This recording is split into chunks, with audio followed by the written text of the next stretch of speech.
Pharisee, heresy, heresy, Pharisee. Jesus was a Pharisee, and that is no heresy. Jesus was an Hillel Pharisee.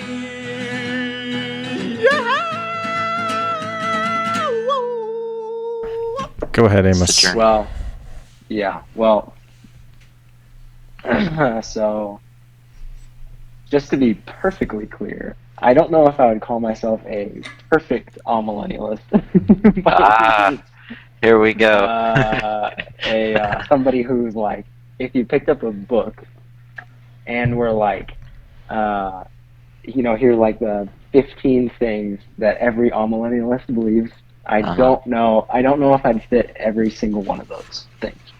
Sure. But I would say that I most closely align with some of the core tenets of amillennialism. And those would be? We'll get there, right? We'll end up there. But you, Daniel, you asked, how did I end up in this place? Well, I would say that COVID, like 2020, was a big shift. It got to your brain. Got my thinking. COVID in the brain. Going. Yeah, I had COVID and just. You saw a vision. I saw visions and not quite. But I started. It was a lot of doom and gloom going on in the world, and I had been going to this church for a while, and I was interning with this really smart guy. He was a youth minister at my church, and I just started making these, general, what I would call premillennialist assertions about the world and what was happening in the world. And I was saying the classic things like like John didn't really know what he was seeing. Right, so I'm talking about Revelation specifically, and I'm saying he didn't really know what he was seeing. He could have been seeing fighter planes and helicopters and all that stuff. He just didn't know what he was seeing. And we've all heard that stuff before. Like that. Yeah. I would say stuff like that. And I honestly believed it. I was into like the blood moon stuff, and I was all into that. Raise your hand if you went through the blood moon phase. Okay. We've all been there. Definitely. 100%. And that journey that was COVID really started bringing up these assertions, like, what did I really believe? And those things started spilling out into conversations with my youth pastor at the time, or the guy who I was interning with. And he was just like, don't you think the biblical authors are a little smarter than that? Like, don't you think that God would maybe be a little bit more, down to earth than that? Than showing John things he didn't know instead of showing John things he didn't know, why not show him things he did know? And so that got me thinking. That really started to turn my attention more towards a more sane perspective. And it wasn't straight into amillennialism by any means. I was still a premillennialist, I would say. Probably up until 2 or 3 years ago, when I started getting into some of the more what I thought were nuanced perspectives from amillennialist scholars and guys like the Bible Project and N.T. Wright and who Nathaniel would call N.T. wrong, but I would never. And I just started hearing a lot more voices than I was letting in before, and just over time I started to read the Bible differently and in a way that made more sense to Scripture rather than putting my own assertions into the text. I feel like I started to pull out of the text and more. And there you go. I just kind of ended up in this place where I more closely align with amillennialism premillennialism or postmillennialism. Yeah. But there you go. That's one thing I was gonna say that I really liked about what Amos, because we've had several conversations now, the past like year or two, is that the doom and gloom that you mentioned. It even when I was studying historicism, a lot of that doom and gloom goes away, because even now with like Trump and everyone's like, they're just always got theories going on about the end times, and it's so there's some power there behind the preterism of positive. Just along those lines, with what was John seeing, was it I think about some of the plagues, like a third of the earth will be destroyed, or a third of the seas turn to blood, and then like 2 chapters later it's like all of the earth is destroyed and all of the seas, or what I'm saying. It's like, how many times can you blow up the earth and the seas within a 7-year period before like nothing exists anymore? And so that some of the traditional futurist, premillennial futurist things just seem a little bit far-fetched when they're interpreted on the the hyper-literal scale, so to say. There's going to be these beasts that come out of the abyss that have these tails that can sting you and paralyze you for 5 months and all these things. And are these really helicopters, that with Hellfire missiles and like all these speculative things versus like what was God trying to show John in that moment? And I think symbolically of real things, but not necessarily always the real things in themselves. Like using symbolic language to say, hey, this vision I'm showing you is symbolizing something that is taking place in the world. There's, I guess what took me down the historicist path was, we fellowship at a really good group that's healthy, but we were also fellowshipping with a smaller group that was getting into really fringe topics. And so at one point, this group became more and more like exclusive and more anti-Semitic, and eventually got to the point where now they're promoting this new theory called the Little Season theory. You familiar with that? Yeah, it's a new thing coming out. So what these folks believe is that the 1,000-year reign of Messiah was a literal 1,000 years, but it already happened. Is that the little season when Satan's released? Yeah, like after the millennial reign. They believe we're in the little season, and that like there were mud floods that buried all these ancient structures that were from the millennial kingdom. And not too long after they introduced that, I got kicked out of that group and excommunicated because there was a false prophet coming in, speaking in tongues over people and prophesying, and nobody knew this guy, and it was a really whacked out situation. And so I asked for the interpretation of the tongues, and I got kicked out. So that's that lit a fire under me now to be like, all right, fine, I'm going to prove this stupid little season theory wrong, or I'm going to prove it right, but I'm going to try and find out what's actually going on here. And that's what, and through my studying that's where I got introduced to historicism. So that was a little over a year ago when I went down that rabbit hole. So you would say you have your own term for them, right? But you would say they were preterists of sort that believed in this. I call them, I made up a word.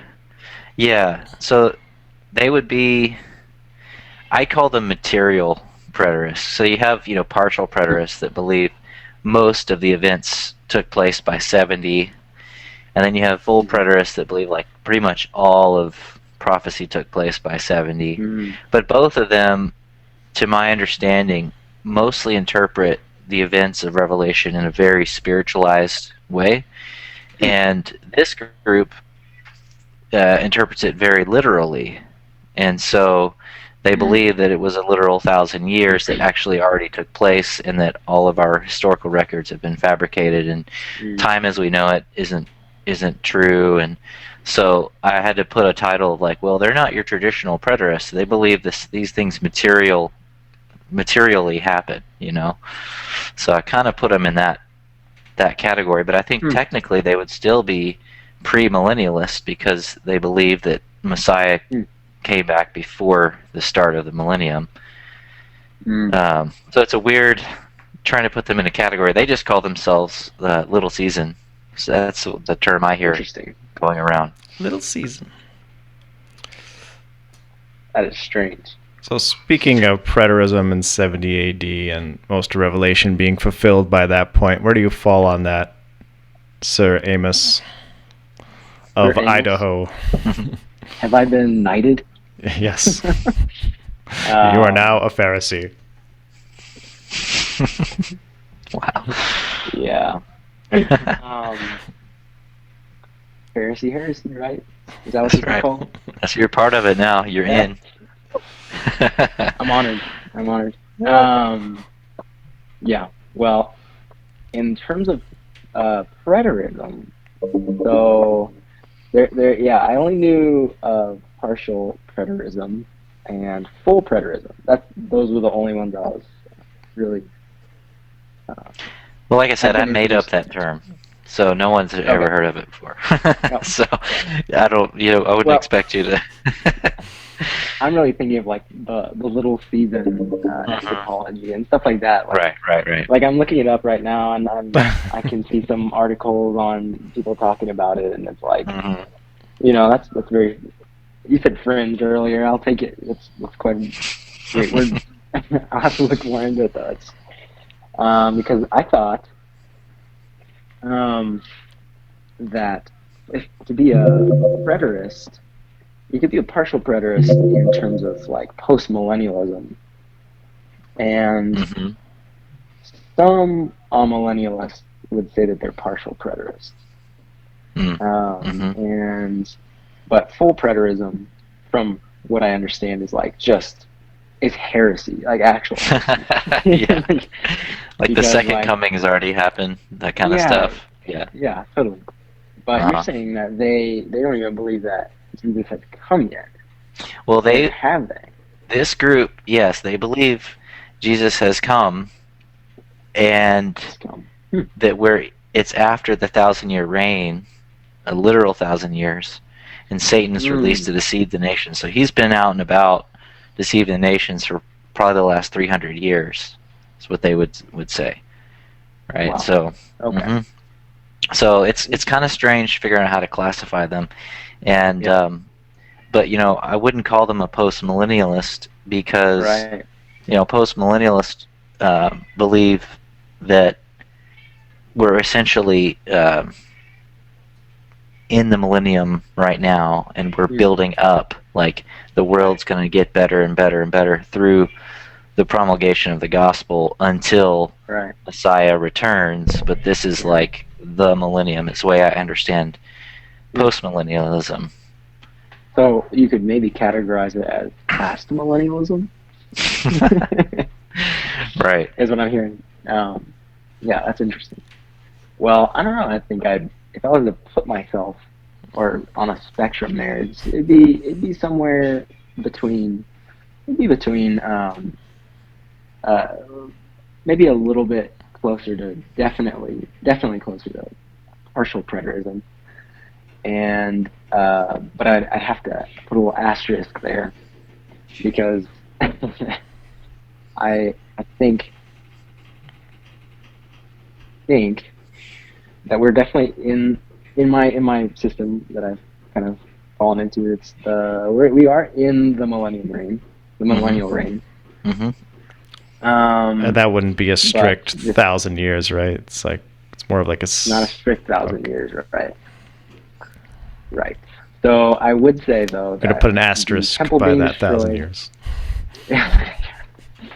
the temple being destroyed was definitely something that was a marker for a definite switch in the eschatological timeline of the world. And I think that I'm pretty sure that's what Jesus is talking about in Matthew 24. Because they ask him 2 questions in that passage, and he gives them 2 answers. Yeah. But we often think those 2 questions are conflated into one, and he answers with 1 question. But they're asking 2 separate questions, and I don't know if we want to go into that, but I assume that's probably already let's do it. Something we're already talking about. We are going to try to keep this like before. I was going to say 11, but you guys are different time. Yeah. In the next keep it to an hour next or so. 30 minutes. Yeah. In other words, they asked, what will be the sign of your coming and the end of the age, right? Is that what they said? Yeah. Yeah, and it's a tricky thing. What is the end of the age or an age? Like, all these definitions of what is an age, or is there only one age? So take it away. What's your thought process on that? Yeah. So I would say that I'm looking at my scripture here. This is Matthew 24. And it says, they're marveling at the temple, and they're kind of oohing and awing. And Jesus is like, don't you know this is actually going to be destroyed at some point? Right. And they're like, no, actually, we definitely didn't know this. Thank you for sharing. And he says, they're on the Mount of Olives. The disciples came to him privately, saying, "Tell us, when will these things be, and what will be the sign of your coming and of the end of the age?" So the sign of your coming and the end of the age. Those are 2.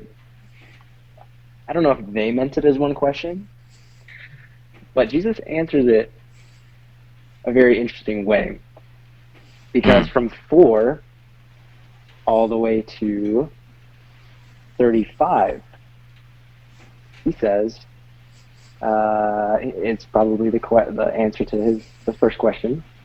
When are you coming? And then he says in verse 36, "But concerning that day and hour, no one knows, not even the angels in heaven know."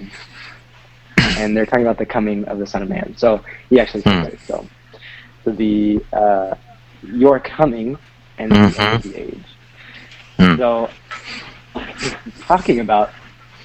So he answers the end of the age first, and then when the coming of the Son of Man, no one knows. Verse 36. No one knows when that's going to happen. All right. But the end of the age seems to be a lot closer than we might assume, because he talks about the destruction of the temple. Right. And now, if you conflate those 2 things, the end of the age and the coming of the Son of Man, well, you'd end up with premillennialism, essentially, because you're separating those 2 things. But to Jesus, there's the end of at least an age, or the age, that there's this closing, this curtain that's being opened, and the age that's closing simultaneously. And that Jesus' final coming, the coming of the Son of Man, the thing that's going to wrap it all up. No one knows when that's going to happen. Yeah. So there's this closing, but nobody knows when the crescendo is. Right. And I think that really, in my mind, kind of seals the deal on a version of amillennialism. That it leaves enough open for a premillennialist to look at it and go, oh, let's look at these things and let's consider this and that. But I think if you take them as the questions and then take them as the answers that Jesus gives, I think you might end up with a picture that is closer to partial preterism than I think anything. a lot of premillennialists futurists specifically look at this passage and they will immediately jump to, well, this is not 70 AD. This has to be the very end. When he returns, and that wasn't 70 AD. But I don't have a problem seeing most of this happen at 70 AD because of the way that I interpret his coming.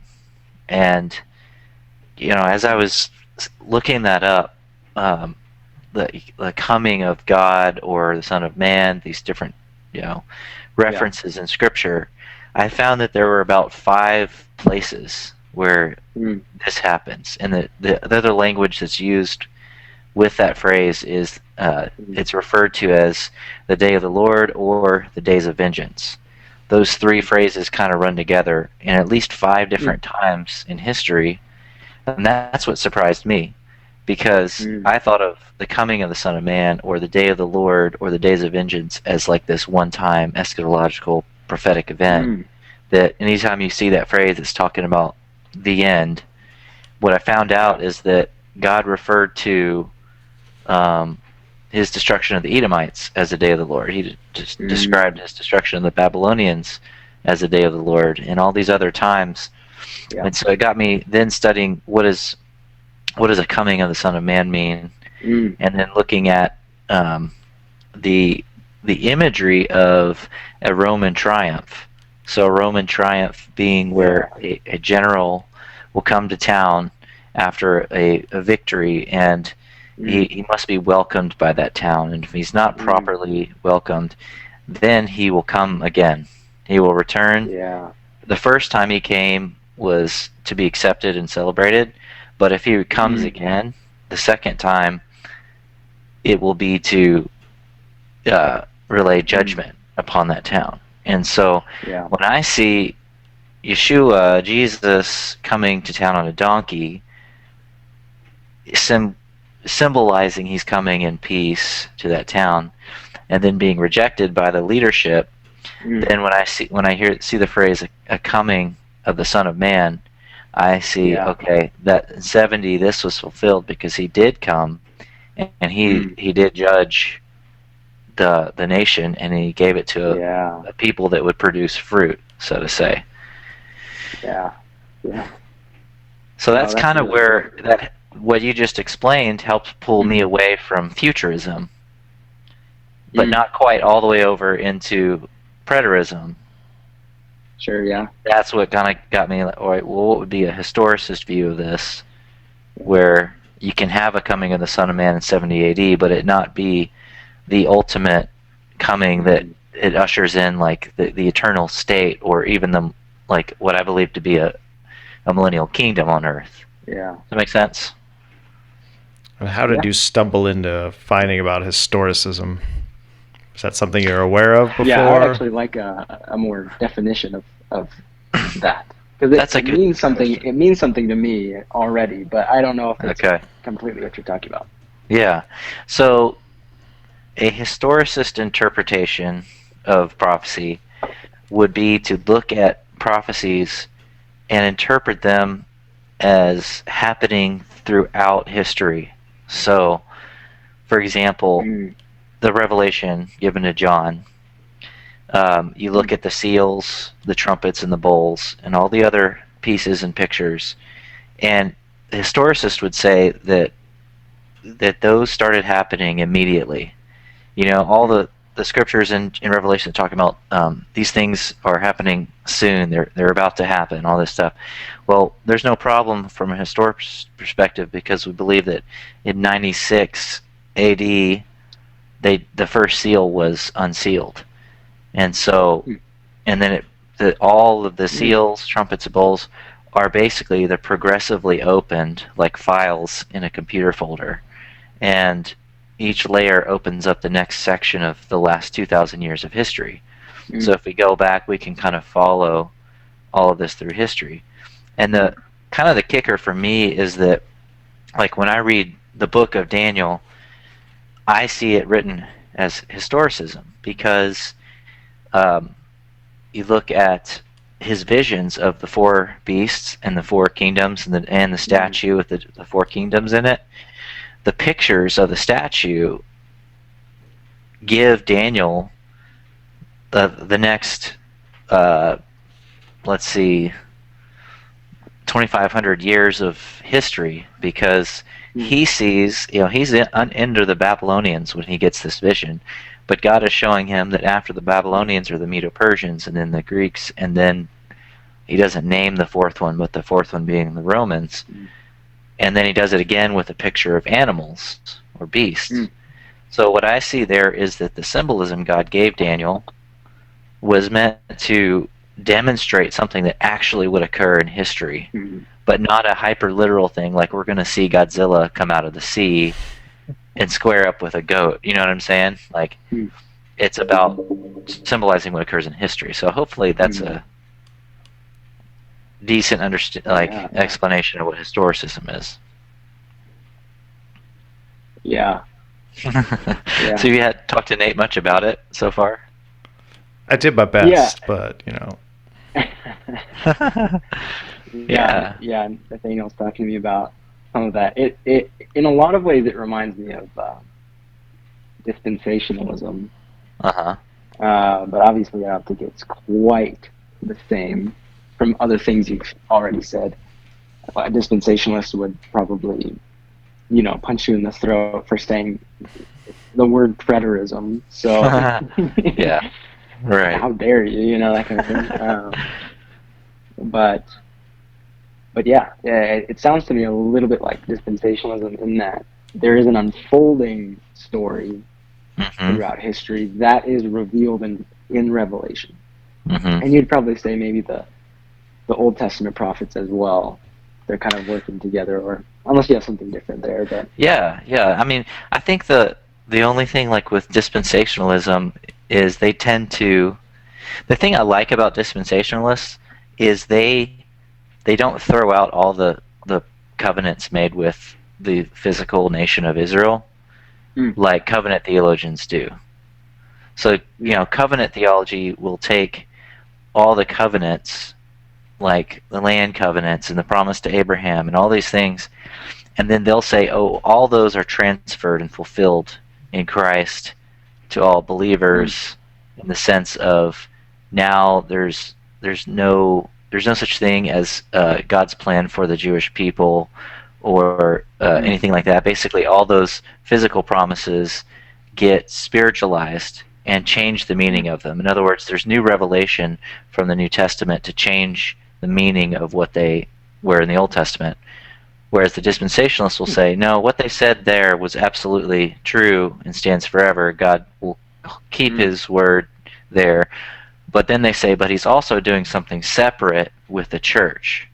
So they'll have these different dispensations. Whereas I would say all the things that were in the Old Testament are true. And instead of there being this separate group called the church, it's just Gentiles that get to join in to that thing. So covenant theologians take the promises and move them over into the church. Dispensationalists take the promises and separate them from the church. I would take the promises and graft the Gentiles into the promises going forward. Does that make sense? So that's where I can respect the dispensationalists, whereas they'll say the 144,000 in Revelation are literal physical Jews. I would say, no, it's symbolic of Israel as a whole, which includes us and all who are grafted into Israel. I think it made a good point about like the dragon chasing after those who keep the law, but also profess Christ, and as far as like you looking at historical events, that Revelation, it's like that's the people he's going after. Whereas like the papacy, they don't keep the laws. They say they uphold Christ, but it's this false image. So it's like, who are these bowls and seals being poured out against? And it's those people. It would be what you just described, those grafted in to Israel. They profess Christ, keep the laws. People like you mentioned, like the Waldenses and all that. Yeah, and something that I've not been able to figure out, I have my theory, but is what to do with the days in Daniel 12. You know, you have the time, times, and half the time. And then you have the 1,290 days and the 1,335 days, right? And so I've heard so many different theories about it, but I've not been able to, like, I've heard theories that it was talking about Antiochus, and then I've heard theories that it was talking about Titus.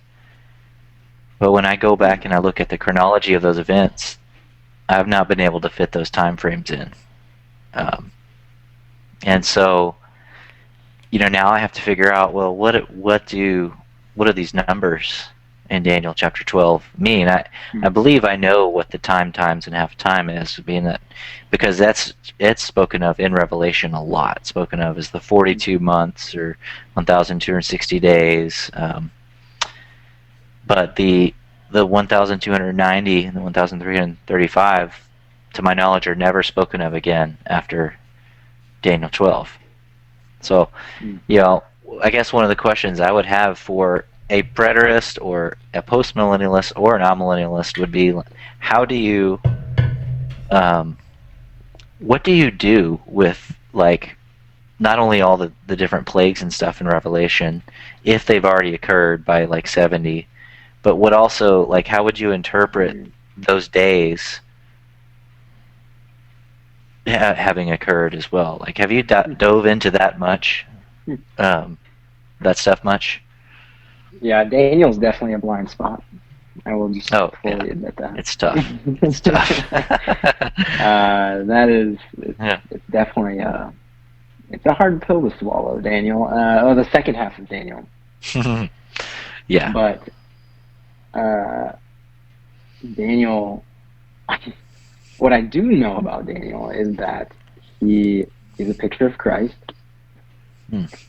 I think N.T. Wright had a great exposition of this somewhere, where he talks about Daniel in the lion's den as the pinnacle picture in Daniel, of the book of Daniel, and in all of the prophecies that follow in Daniel,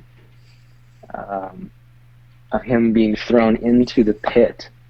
So him being the faithful servant of God, and then him being punished for it by the world, so to speak, the kingdom of Nebuchadnezzar, and then him being, apparently I'm nice celebrating something.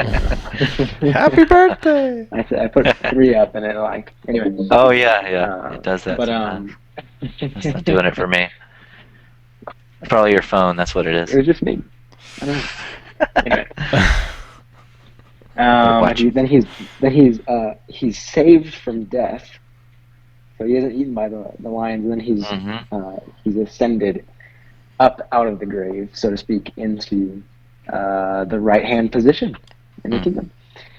And that's important for the prophecy. I do know that is the marker that is going to paint or at least fill in the lines of all the prophecy that happens after that in Daniel. So I do know that. So key interpretive move there. It's probably about Jesus. Yeah. No, I definitely think so. Yeah. Absolutely. It's all about him. You know, it's always a safe answer, right? Yeah, Jesus. Very safe answer. I don't know that much about Daniel prophecy. It's about Daniel Jesus. chapter 9 is the quintessential prophecy about when the Messiah appears, when he comes. You know, the 70 weeks, so to say, of Daniel. Yeah. And it's all about Messiah and. Yeah, just to add to that, when I think it's in Mark, Mark 14 is before the Sanhedrin.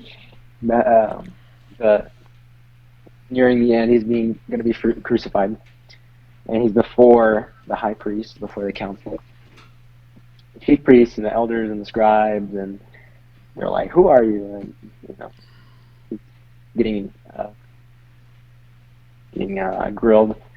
Are you the Christ, the Son of the Blessed? And then, so it's Mark 14, verse 62. And Jesus said, I am, and you will see the Son of Man seated at the right hand of power and coming in the clouds of heaven. But what I do know about that is that in Greek it's from now on you will see the Son of Man. And that's just interesting that Jesus would frame it like that. So from this point on, you will be seeing, that's the phrase, you will be seeing the Son of Man seated at the right hand of power and coming on the clouds of heaven.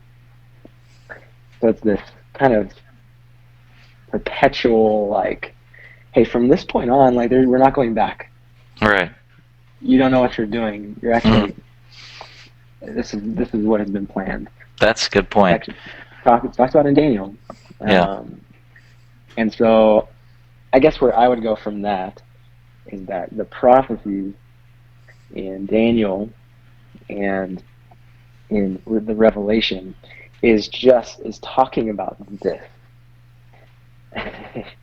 It's talking about Christ, how he's changing the world through his crucifixion and his resurrection. That we are seeing him currently seated at the right hand of power, coming on the clouds. Currently, like, we're seeing it play out. And so to answer your question, you said earlier, like, what do you do with the numbers in Revelation? And then this really is maybe a simplistic answer, but it's like, what does it have to do with Jesus?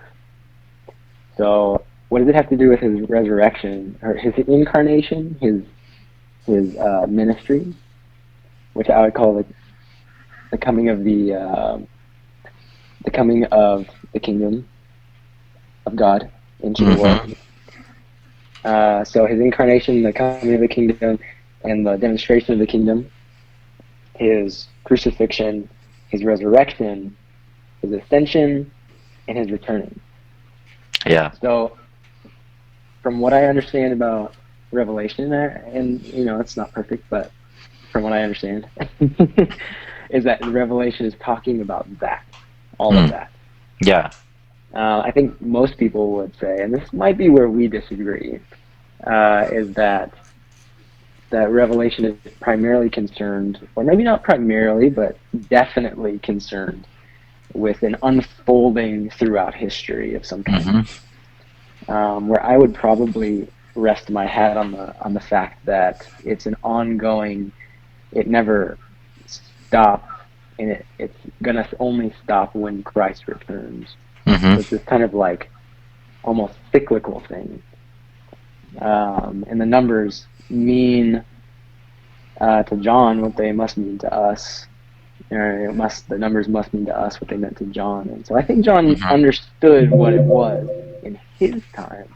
And I think there's something equivalent, maybe I'd say equivalent to our time currently. So it's not necessarily, in my mind, a unfolding of events of like a linear, like this, then this, then this. But instead, more of the revelation is, it happens in every generation. That every 70 years, so to speak, there's a destruction of the temple and a coming of the Son of Man, and but then there's going to be one day when it actually fully happens, and he will show himself. That's going to be quite the time. Yeah. But so that's where I would probably say about that. Sure. I mean, that might sound, I don't know. No, I mean, it almost sounds like the idealist perspective of Revelation. I would probably definitely fall into that category. Yeah, you're more of an from what I am, my limited understanding. It sounds like the idealism, where it's kind of like all the messages of Revelation are about the work of Messiah and a spiritual aspect personally.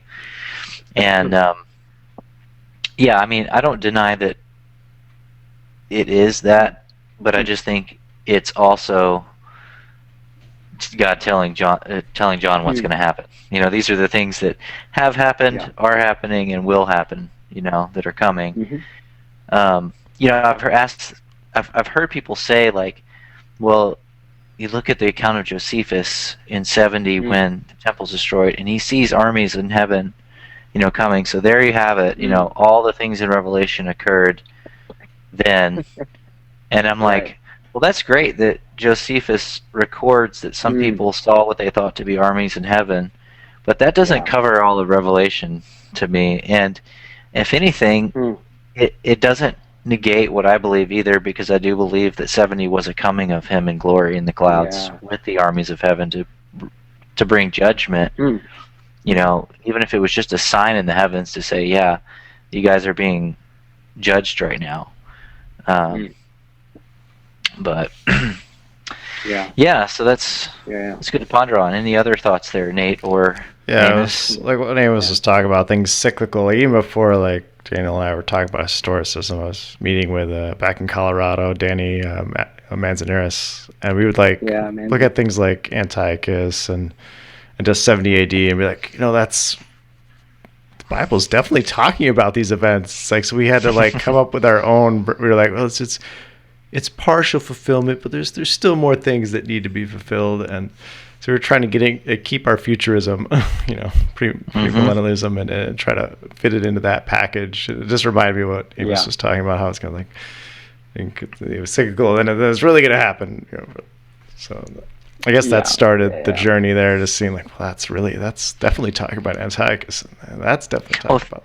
So, if you want to look at types and pictures, you know, with Antiochus, you know, what happened right before he desecrated the temple? The priesthood was usurped by Jason and then Menelaus.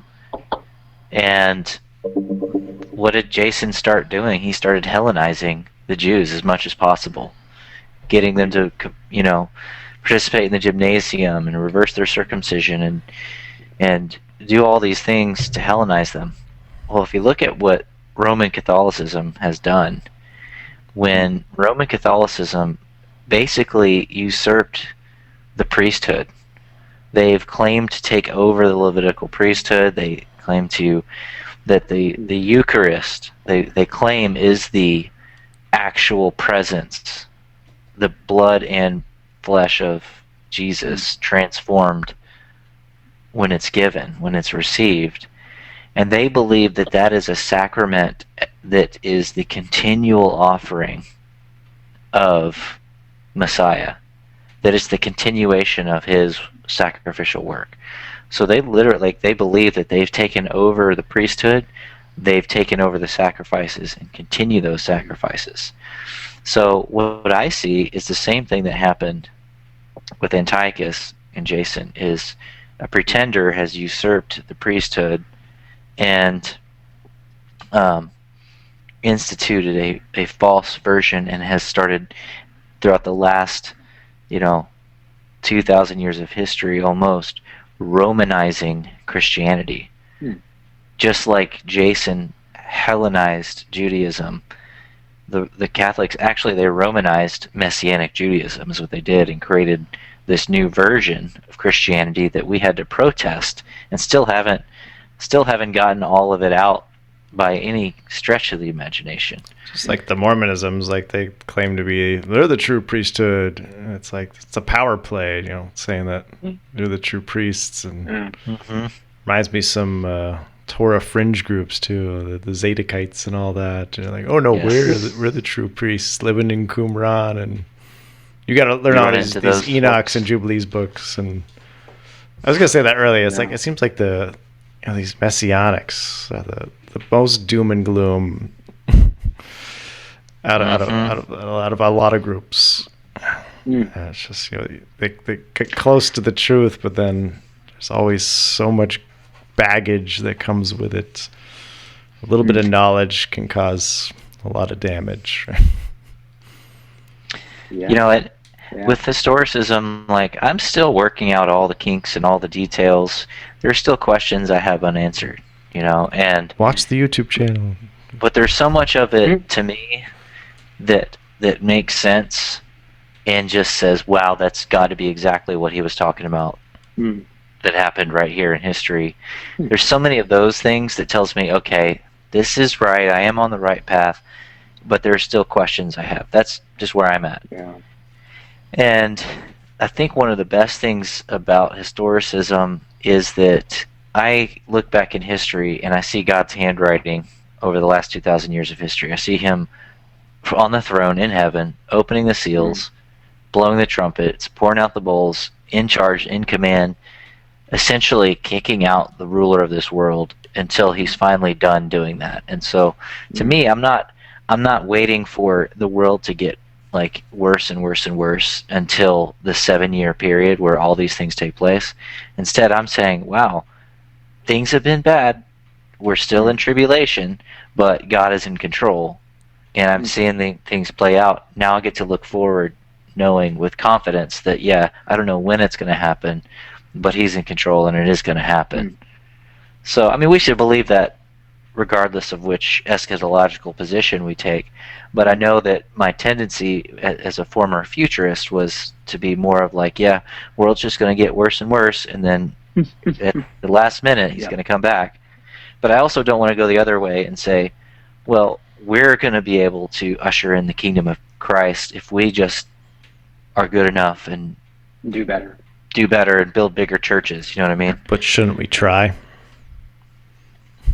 Yeah, but you know what? What did Yeshua say? Something with the matter of like when he was asked by, was it Pilate or Herod? I don't remember. But he said, "Are you the king of the Jews?"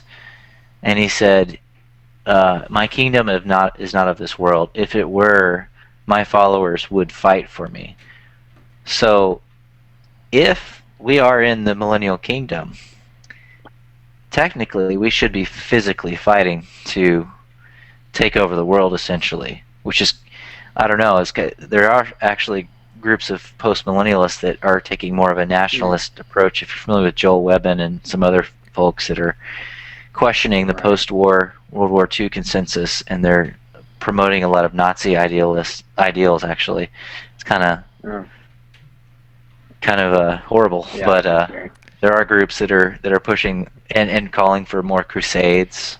I remember like 5 years back, it was attractive. You know, you started reading like, I forget what the documentary was, but it was like the greatest story never told. Just looking at that and like how like maybe Hitler wasn't such a bad guy. You know, it's like it's strange to say, but But there are people that full on believe that, and and it's even like what we talked about like last week with Napoleon. It's like, who's the bad guy? Who's a good guy? Who's the bad guy? It's hard to say because there's like, you can see the bad and the good, and there's this narrow middle road. I think even now, like with what's happening, you know, with like the conservatives, I think it's like this big movement, and it looks really good, but there's some bad with it. They're not saying that the left is right. Left is right. The left is correct. But there's a middle path that's like, yeah.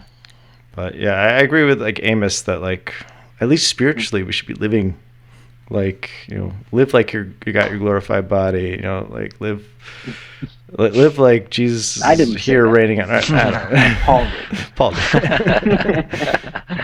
Let me be clear. That's from Ephesians. Like we are called to do our best, and you know, I was kind of raised. It's like, you know, you better eat your dessert first because the rapture could happen at any time. You know, it's like eat your dessert. I kind of made this post on Facebook the other day. Just like people are just like they're not taking care of their bodies. Like all this, and they're all Christians that I'm working with. You know, it's just like believers that just don't care about their bodies. I don't know. Like, what do you like? You're waiting for your glorified body, or it's like, let's go. You gotta. The kingdom is now. I want to join Amos. You know, just. So what do you mean you want to join me?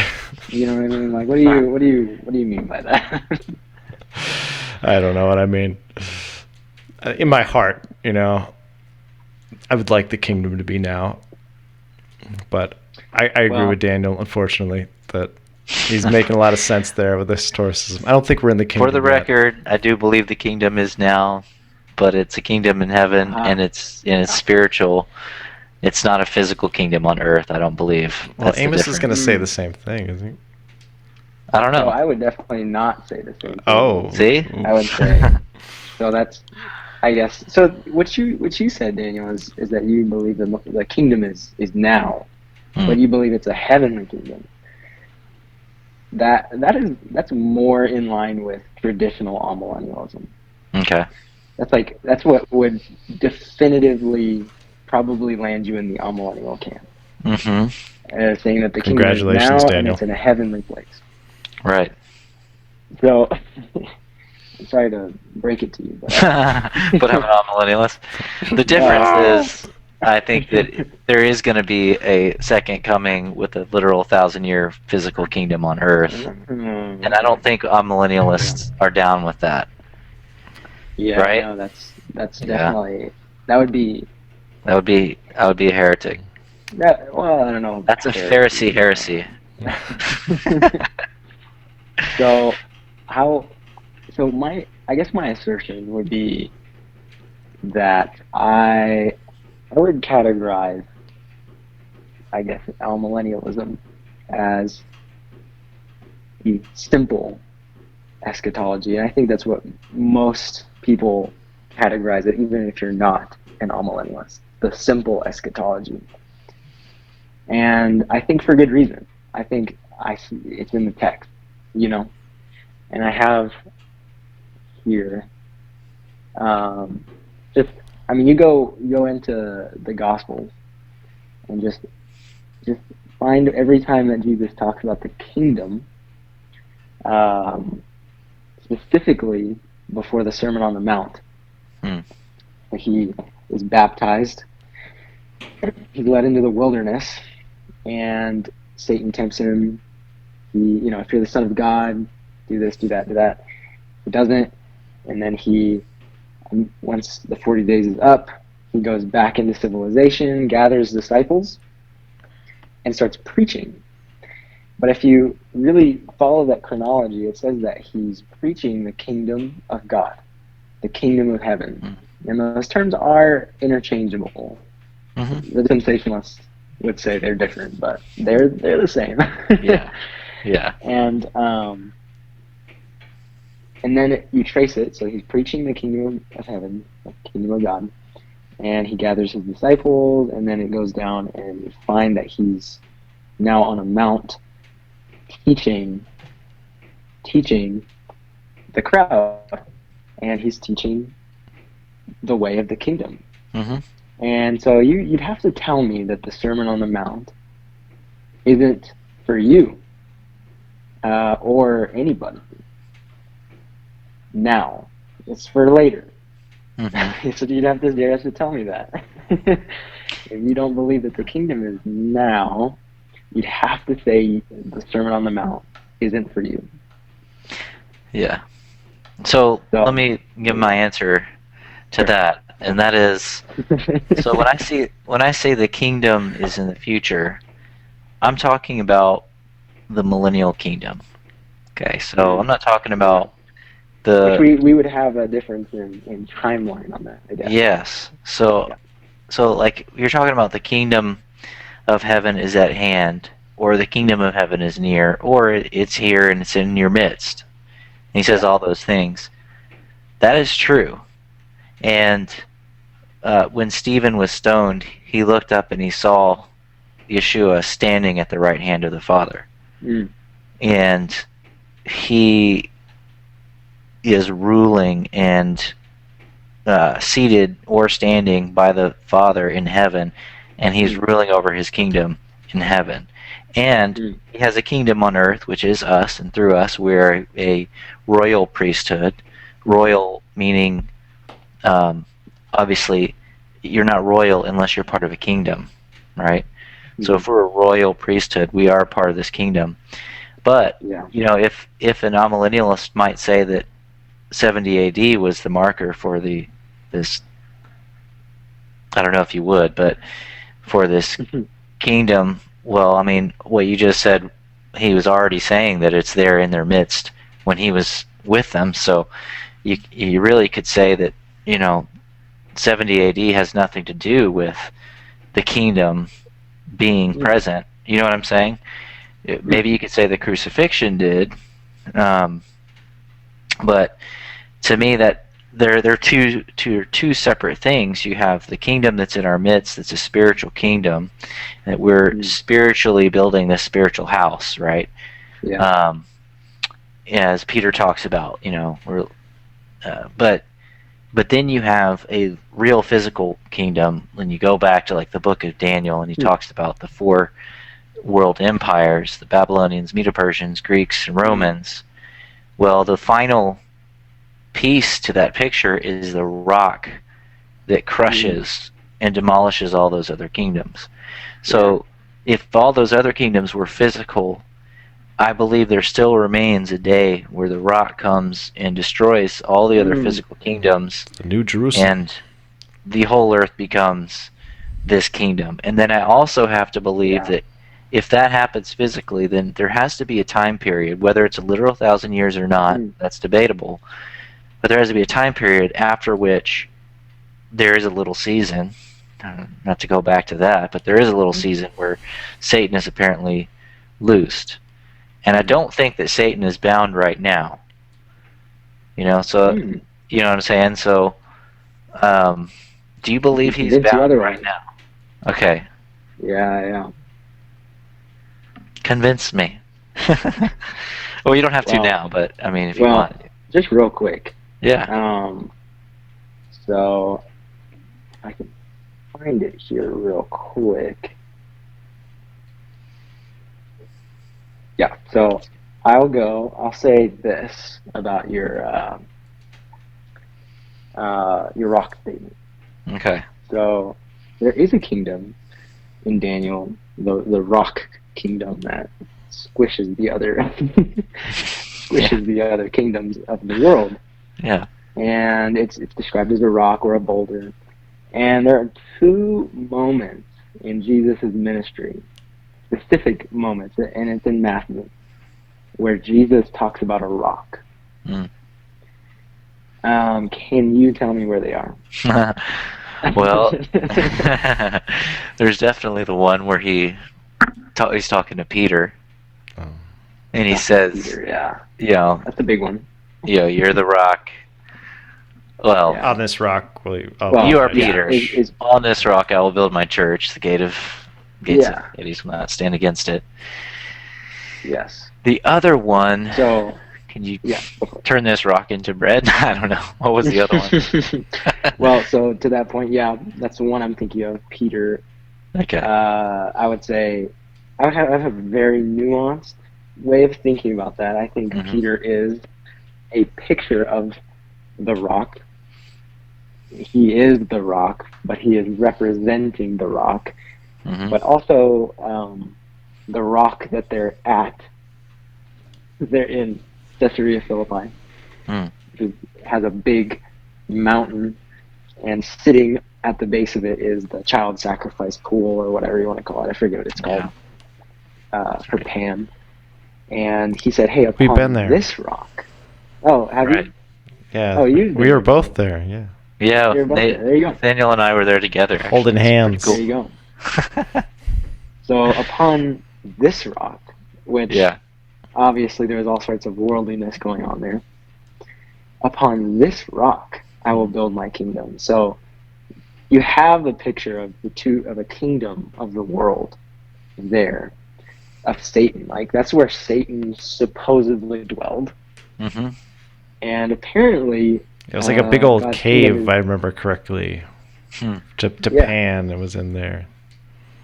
Which is terrifying. Yeah, it was scary looking. Yeah, I can imagine. Indeed. Imagine like screaming and chanting back in the day with all of it. Like, no thanks. I'm good. Yeah. I want to sleep tonight. Apparently there was a really rich smell that you'd get.